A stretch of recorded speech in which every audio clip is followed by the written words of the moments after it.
tous et bienvenue sur Booster à la chaîne, ici Marek pour écoutez, une troisième boîte de quoi? Eh bien de Kaladesh, voilà, une troisième display complet.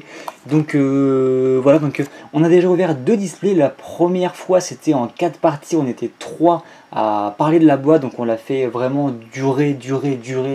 Les 3 parties cumulées, ça doit durer au moins 2h30, enfin c'est un truc de malade. En tout cas, on détaille bien le set, donc je vous invite, si vous souhaitez découvrir en profondeur le set, à aller voir cette première boîte en 4 parties.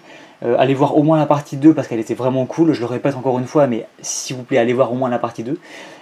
La deuxième boîte qu'on a ouverte était d'une tristesse absolue, c'était affligeant. J'ai même pas envie d'en parler, donc n'allez pas voir la partie 2, enfin la boîte 2. Allez voir la partie 2 de la première boîte, mais n'allez pas voir la boîte 2. Donc si vous voulez pleurer, allez voir malgré tout la partie 2, la boîte 2, je vais y arriver, pour essayer de compatir, hein, voilà, si vous voulez pleurer un bon coup. Quoi qu'il en soit, comme je le disais, on va tenter de se rattraper sur cette troisième boîte, on est chaud, voilà. Donc, et puis je pouvais pas aller me coucher après cette deuxième boîte, donc j'en avais une troisième sous la main, donc je vous propose de la torcher un peu. Parce que là pour le coup, ce qui nous intéresse, c'est de choper un peu les rares, les mythiques et des Planeswalker en 2 boîtes, hein. Petit spoil, gros spoil. On n'a pas ouvert un seul Planeswalker en 2 boîtes, c'est un peu triste. Et donc là on s'arrêtera vraiment sur les Planeswalker si on les ouvre, et je veux qu'on les ouvre. Mais les Unco, les communes, je vais même pas les regarder parce qu'on les a déjà toutes vues. Donc ne m'en veuillez pas, encore une fois, si vous voulez plus de détails, allez voir la boîte numéro 1. Allez, c'est parti. On a 36 boosters. Et on va tenter de faire ça rapidement. Allez, c'est parti, premier booster. Je vous ai dit, on passe très rapidement. On aura le rock qu'on avait déjà ouvert. Vous voyez, c'est extrêmement rapide. Donc le rock, je ne reviens pas dessus parce qu'on avait déjà ouvert dans la première boîte. Hop, c'est parti. Donc là, on aura le droit à Depala, l'archétype de pilote qu'on n'avait pas ouvert. Donc je vais en parler un petit peu. Donc c'est en fait une créature légendaire qui vous servira dans les EDH, je pense, puisque en fait elle va booster tous les autres nains que vous contrôlez, et en plus tous les autres véhicules que vous contrôlez, enfin tous les véhicules en gros, vont être boostés. Donc ça c'est vraiment cool, si vous voulez monter un deck EDH basé sur les nains et les véhicules, c'est vraiment cool. Après on a pour le DH, je vous rappelle, c'est une carte en chaque exemplaire, enfin chaque carte en un seul exemplaire. C'est un peu chaud de monter un deck de 100 cartes avec le peu de véhicules qu'on a pour l'instant. Mais avec la deuxième extension de Kaladesh, on pourra certainement le faire, donc ça pourrait être intéressant.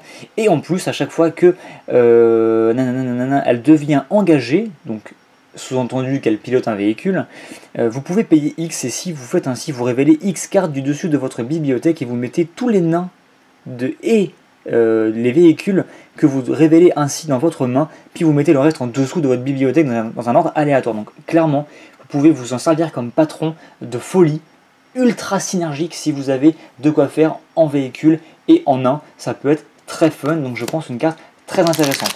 Mais il faut attendre de voir ce qu'on aura dans la prochaine extension de Kaladesh pour avoir plus de véhicules, parce que là c'est pas forcément, même si des nains on en a dans les anciennes extensions, donc on peut peut-être s'amuser à ramener des vieux nains, mais autant les véhicules c'est nouveau, donc c'est un peu chaud quoi.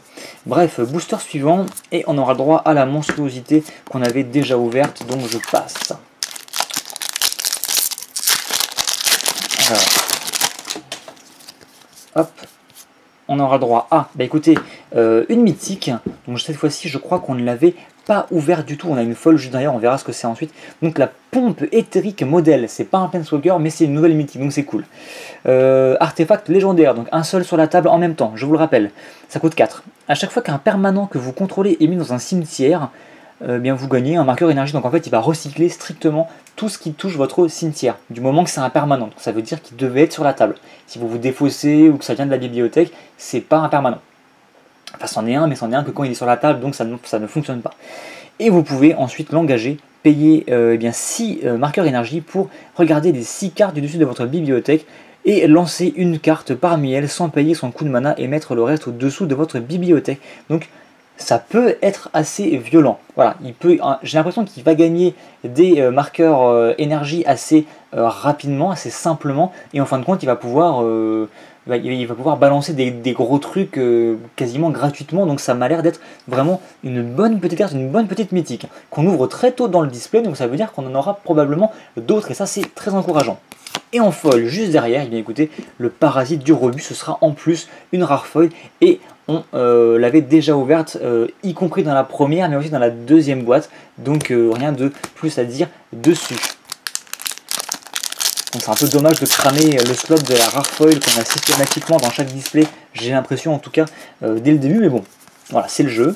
Donc là, on passe vite, on aura le droit à, eh bien écoutez, deuxième booster, 1, 2, 3, 4, oui, on est vraiment dans les tout premiers boosters, on a déjà une deuxième mythique, donc c'est très encourageant, et en plus c'est à nouveau une mythique qu'on n'avait pas, donc je pense qu'on va devoir piocher des Planeswalkers très prochainement. Donc qu'est-ce qu'il fait celui-ci?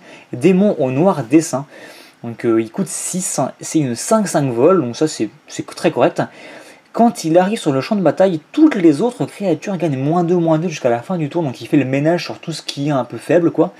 Et en plus, à chaque fois qu'une créature meurt, vous gagnez un marqueur énergie, donc quand il arrive en jeu, il met -2/-2 à tout le monde. Tout ce qui meurt de cette manière se transforme en marqueur énergie pour vous, et en plus, ce qui mourra par la suite sera aussi des marqueurs énergie pour vous.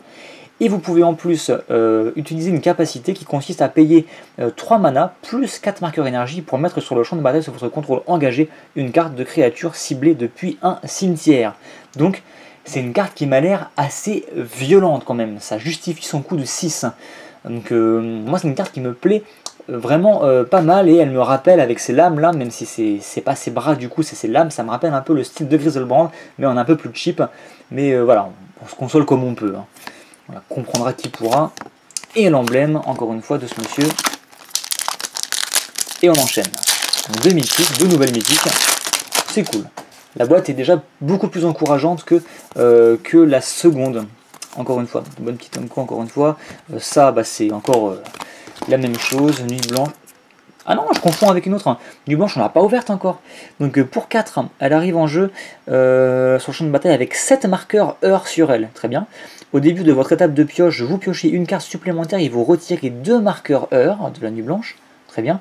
Et la taille maximale de votre main est égale au nombre de marqueurs heure sur la nuit blanche. Et à chaque fois que vous vous défaussez d'une carte, vous perdez un point de vie. En gros, elle va vous faire piocher 2 cartes par tour en fait. Enfin, une carte supplémentaire par tour, mais par contre votre taille de main maximale diminue au fil du temps, voire même atteint 0 quand elle n'a plus de marqueur. Et en plus, elle n'est même pas détruite quand elle arrive à 0 marqueur, donc après c'est vraiment un poids. Donc c'est une bonne petite carte que vous pouvez en profiter tant qu'elle est là, et dès que vous en avez fini avec elle, vous la refilez à votre adversaire, c'est parfait. Du style avec, il y avait une carte en lune hermétique ou avec un petit chat, c'était don je ne sais plus quoi, mais bref, en gros vous pouvez refiler un permanent que vous contrôlez à votre adversaire, donc voilà, c'est une carte typique qui va servir à ça. Donc ça c'est plutôt une carte, on va dire, fun. Booster suivant. Oui, je l'ai confondu avec Héritage perdu qui ressemble un peu.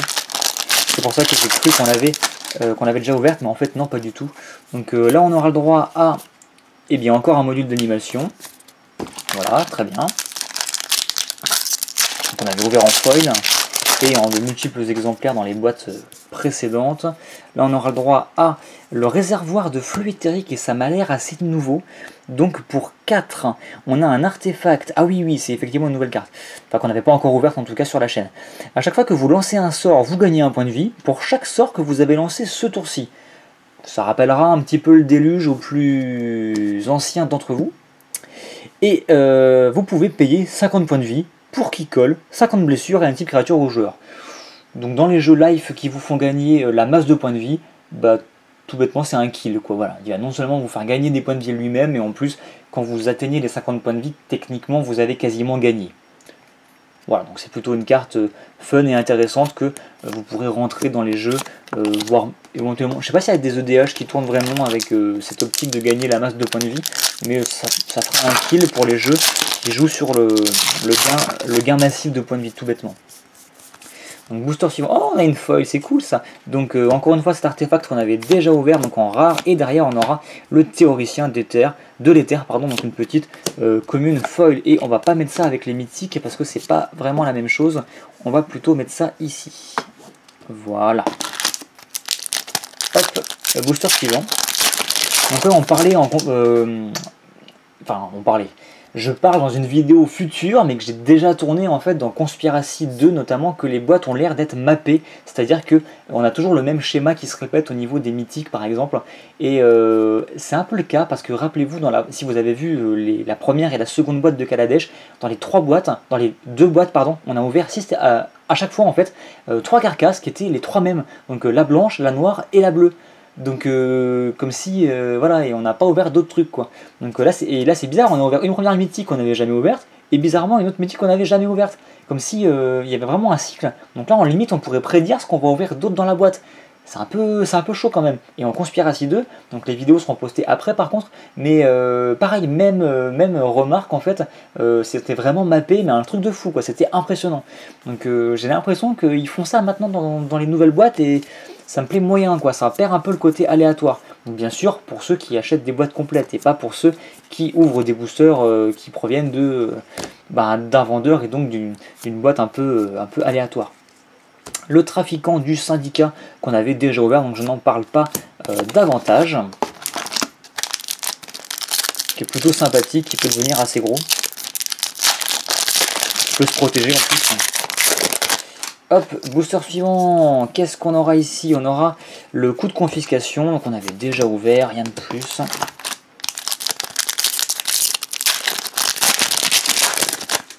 Hop, c'est parti. On aura ici donc piège sans issue qu'on avait déjà ouvert, rien de plus. Là, les boosters vont assez vite. Bon, c'est dommage, hein, mais comme ça on gagne un peu de temps sur l'ouverture complète. On aura ici donc le planétaire qu'on avait déjà ouvert. On passe à la suite. Donc, la boîte avait bien commencé. Et là c'est un peu en train de se calmer. Hop, on a une feuille, donc ça c'est plutôt bien. En rare, on aura la merveille multiforme qu'on n'avait pas ouverte. Vous voyez, on a ouvert vraiment les mêmes cartes dans la boîte 1 et la boîte 2. Mais là, dans la boîte 3, on tombe sur plein de nouvelles cartes. Donc c'est comme si vraiment les boîtes étaient mappées. C'est un peu flippant. Donc pour 5, on a une 3-3. Quand elle arrive en jeu, vous gagnez 3 marqueurs énergie. Et à tout moment, vous payez un marqueur énergie pour lui donner, selon votre choix, le vol, la vigilance ou le lien de vie jusqu'à la fin du tour. Et si vous payez plusieurs fois ce coup, vous pouvez lui donner en simultané plusieurs de ses capacités, et vous pouvez aussi également payer un marqueur énergie pour lui donner au choix plus 2 moins 2 ou moins 2 plus 2, sachant que bien entendu le plus 2 moins 2 vous ne le faites qu'une seule fois, sinon elle va s'auto-détruire. Bon, une carte sympathique qui peut faire un peu tout et n'importe quoi, une carte un peu gadget, donc pourquoi pas. En tout cas elle est plutôt jolie, et en foil on aura le droit à une montagne, voilà, parce qu'on n'a pas été sage, donc on se tape une petite montagne qui en plus, les montagnes ne sont pas excessivement jolies. En fait, comme j'ai l'impression que les montagnes c'est un peu le lieu isolé, enfin le lieu un peu boudé de Kaladesh, et bien elles sont pas du tout, on va dire, artificielles, avec plein de trucs jolis comme on peut retrouver sur une forêt par exemple. Voilà, une forêt où on retrouve des décorations un peu partout, les montagnes pas trop. Donc bon, en foil du coup c'est pas extrêmement joli je trouve. Bref, c'est très réaliste, très banal quoi, donc c'est un peu dommage d'avoir ça en foil. Le chef de la fonderie, voilà, dont on parlait dans la deuxième boîte, qui est plutôt cool. La valeur qu'on ouvre décidément à chaque boîte, sachant qu'on l'avait ouverte en foil dans la première boîte, si je dis pas de bêtises encore une fois, que j'ai la mémoire un peu d'un poisson rouge. Dans cette partie, dans ce booster, dans cette partie, mais j'ai vraiment du mal avec ça. Donc Pianalar qu'on avait déjà ouvert, on a une foil, et on n'a pas n'importe quelle foil, on a une invention de Kaladesh, donc ce sera Lightning Reeves, donc les jambières d'éclair, une carte qui est extrêmement populaire, qui rentre dans systématiquement tous les EDH, tous EDH. En gros, vous avez un équipement qui coûte 2. Voilà, et ensuite il va coûter 0 à équiper, donc vous jouez votre commandeur, vous l'équipez direct, puisque elle va gagner non seulement la célérité, mais en plus le linceul, ce qui fait qu'elle ne pourra plus être ciblée. Donc en gros, vous la posez un peu avant de poser votre général, et ça va le protéger directement, le protéger contre quasiment toutes les menaces adverses. Donc c'est vraiment très sympathique. Donc c'est une carte qui de base est une Unco qui est enfin, qui est très répandue, qui a été beaucoup de fois rééditée, donc elle n'est pas forcément rare en soi, mais la version invention, du coup, donc je rappelle, hein, ces fameuses inventions, donc une toutes les 4 boîtes à peu près, et voilà, donc réédition d'anciennes artefacts, donc c'est vraiment très cool de la piocher, celle-ci en particulier, parce que c'est une carte qui, moi, me parle, me plaît énormément, vu que vous le savez maintenant, je pense, je joue beaucoup en EDH, en duel commander, donc avoir légendaire d'éclair en invention, ça me plaît plutôt. Donc écoutez, ce sera la deuxième invention qu'on ouvrira. Donc même si la boîte numéro 2 était un peu caca, dans la boîte 1 et dans la boîte 3, on aura ouvert une invention. Donc écoutez, moi je suis plutôt content. Voilà, je suis plutôt content. Donc quoi qu'il en soit, la boîte ne sera pas morte, celle-ci en tout cas, puisqu'on a ouvert une invention. On continue avec le réservoir, donc on a déjà ouvert, qu'on ouvrira une seconde fois. Ouais, elle est vraiment très jolie celle-ci en plus. Les jambières d'éclair. Donc, booster suivant, on aura le droit à encore le parasite du rebut, mais décidément, on l'ouvre tout le temps. D'ailleurs, on l'avait ouvert voilà, en tout début de display en version foil. Ah, ça fait plutôt plaisir de rechoper une invention. Alors, en fait, ces displays que je vous présente là viennent d'un colisage unique de 6 cartons. C'était un carton de 6 displays, donc vu qu'on a déjà ouvert notre deuxième invention, je suppose qu'on va pas forcément en rouvrir d'autres dans les prochaines boîtes, mais on peut toujours espérer, voilà, donc il n'y a pas de raison de se dire que ça n'arrivera pas, ça peut très bien arriver, on peut être chanceux, voilà, parce que j'aime être chanceux. Donc maîtresse des marionnettes qu'on avait déjà vu, donc je passe. Donc là on a peut-être fait la moitié, ou on s'en approche. On a ouvert 2 mythiques, dont bien sûr la mythique bonus, que je ne considère pas vraiment comme une mythique. Donc on peut encore en ouvrir, et on va en ouvrir un terrain double, et je crois qu'on ne l'avait pas ouvert celui-ci, donc ça c'est cool. Voilà, c'est très très cool. Donc on avait ouvert le bleu vert, le blanc noir, et le rouge bleu, je crois. Donc ça c'est cool, on a le quatrième. Et il nous en manquera un seul pour tous les avoir, donc celle-ci je vais la mettre de côté parce que c'est plutôt bien. Donc on en avait ouvert 2 terrains comme ceci dans la première boîte et 3 dans la seconde. Donc j'aimerais bien en avoir aussi 2-3 dans cette boîte.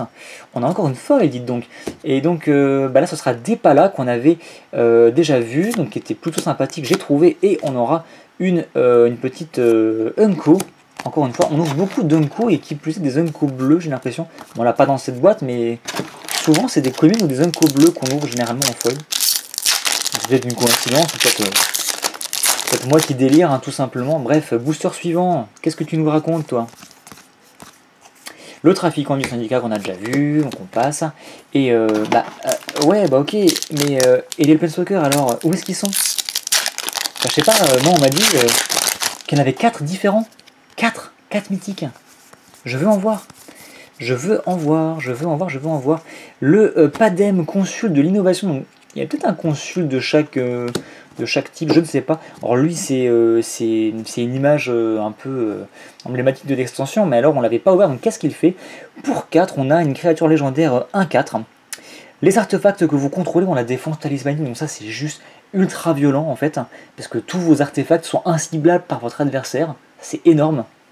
Donc très bon commandeur de base, rien que pour ça dans un jeu basé sur les artefacts. Et en plus, au début de votre entretien, si vous contrôlez l'artefact ayant le coût converti le plus élevé ou partageant le coût converti le plus élevé par rapport à ce qu'il y a sur la table, vous piochez une carte. Donc je pense un commandeur très intéressant dans un jeu artefact, et qui plus est artefact combo, où vous jouez des gros artefacts, ça me paraît plutôt bien. Alors, moi je l'aime bien. En plus il a un air ultra blasé quoi. Genre vas-y, son texte d'ambiance c'est juste marqué impressionne-moi quoi. Le mec il est un peu sûr de lui en fin de compte. Donc bref, booster suivant. Oh, on a encore une foil. Donc on va essayer d'éviter de se spoiler sur la foil encore une fois. Oh bah voilà, un Planeswalker. En voilà, le premier Planeswalker en 3 boîtes. On commençait à désespérer. Donc qu'est-ce qu'il fait? C'est Dovin Baan, donc c'est un Veldaken, ou un Veldaken comme vous voulez, qui est nouveau. Donc c'est la première fois qu'on voit ce personnage. Donc il est natif de Kaladesh je suppose, donc ça me paraît logique. Donc pour 4, il arrive en jeu avec 3 marqueurs loyauté. Et il dit que plus 1, vous, jusqu'à la fin de votre prochain tour, une créature ciblée va gagner -3, -0, jusqu'à la fin du tour justement. jusqu'à la fin de votre prochain tour. Et en plus, ses capacités activées ne peuvent pas être activées, donc en gros, il va grossir petit à petit, plus 1, plus 1, plus 1, mais en même temps, il va aller vraiment nerfer une créature adverse, ce qui fait qu'il va se protéger en fin de compte d'une menace, de la menace la plus violente vis-à-vis de lui, donc ça va lui permettre de grossir en sécurité. Éventuellement, vous faites un petit -1 pour gagner 2 points de vie et piocher une carte. Ça m'a l'air un peu anecdotique, voilà. Et son -7 par contre, vous gagnez un emblème qui dit que vos adversaires ne peuvent pas dégager plus de 2 permanents pendant leur étape de dégagement, y compris des terrains. C'est juste très violent, c'est signe je pense de victoire imminente, parce que je vous rappelle qu'un emblème ne peut pas être enlevé, il est de manière définitive sur la table une fois qu'il est posé, donc c'est vraiment voilà, il est un peu difficile à faire monter, il arrive que avec 3, sachant qu'il coûte 4, il a que un +1, mais si vous arrivez à 7, il casse des briques. Donc écoutez, 3e mythique, sans compter encore une fois les jambières, qui sont un co en fait à la base, mais très bonne mythique puisque c'est notre premier Planeswalker, donc on va le mettre de côté, et en plus on a une foil, et ce sera une Unco encore une fois, donc l'as de la boîte de vitesse qui me faisait bien marrer, donc je suis plutôt content de le voir en foil.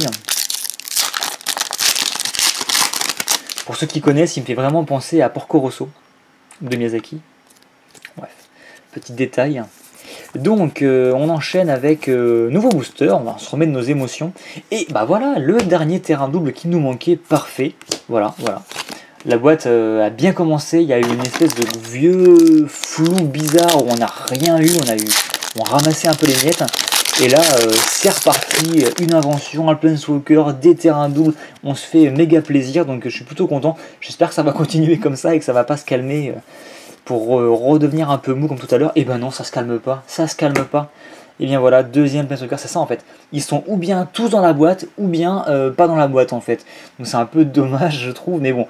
Donc ça c'est typiquement une boîte à Planeswalker.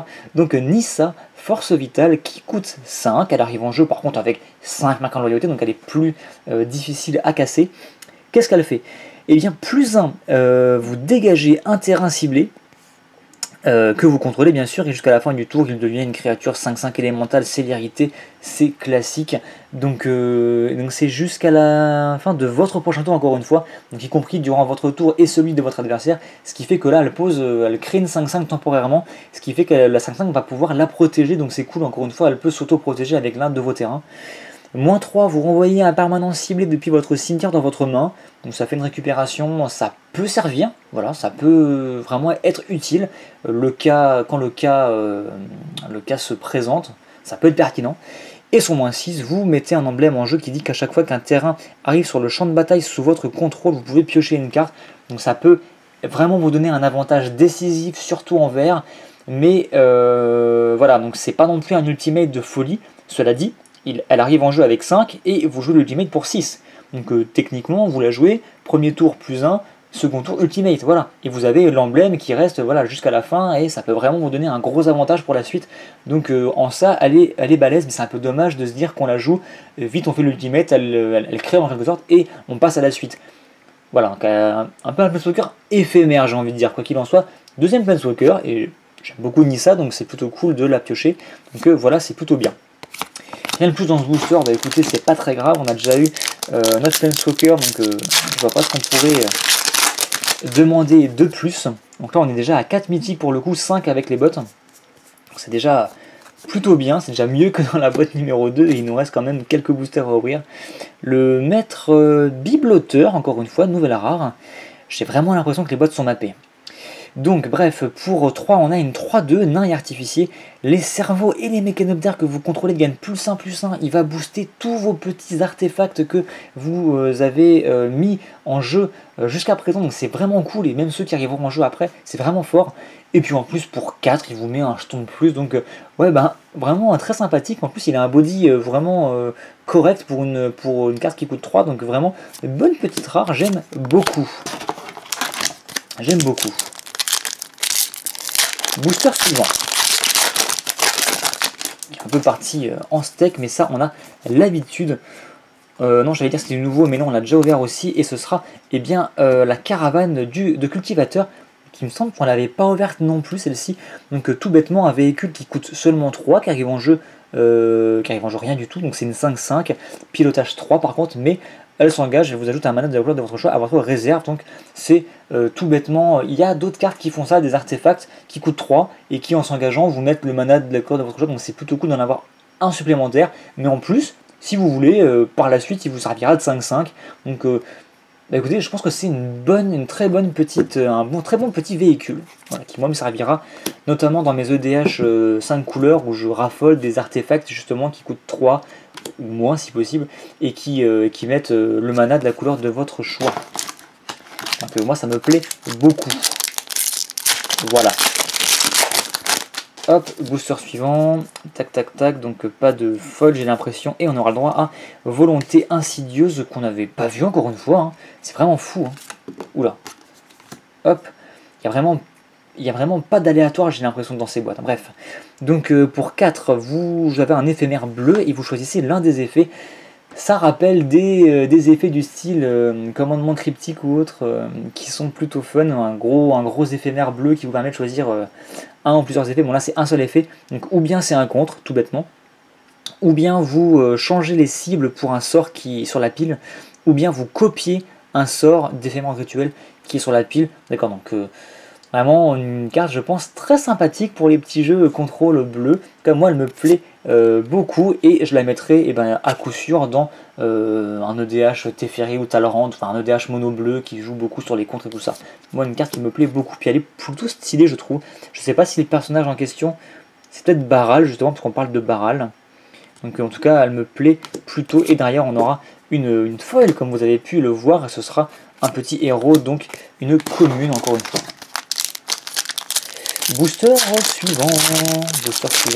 La boîte n'est pas finie, on a encore 7 boosters. Et vous voyez ce qu'on a déjà ouvert quoi.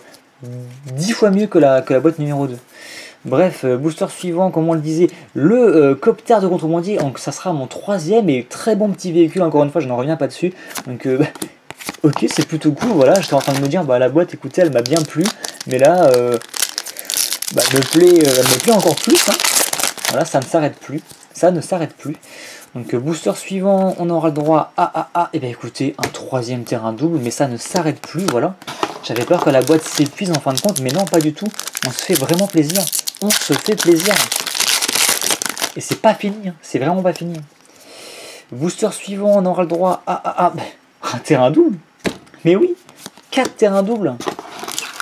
On se fait royalement, vraiment très plaisir.